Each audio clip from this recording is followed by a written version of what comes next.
भाजपकडून नगरपरिषद निवडणुकीच्या प्रचाराचा शुभारंभ करण्यात आला। महायुतीच्या नेत्यांमध्ये मतभेद किंवा मनभेद होणार नाही, मंत्री चंद्रशेखर बावनकुळे यांनी विधान केलंय।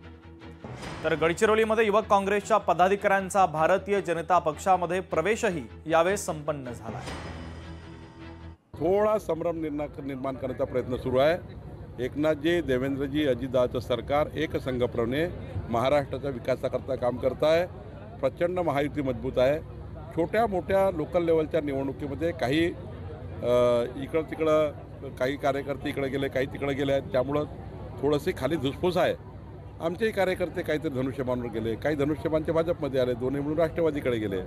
त्यामुळं खालच्या निवडणुकीत 10 वर्षां निवडणुका होत असल्यामुळं काही थोडे कार्यकर्त्याला असं वाटते मला लढायचंच आहे, मग माझा चान्स कधी येईल।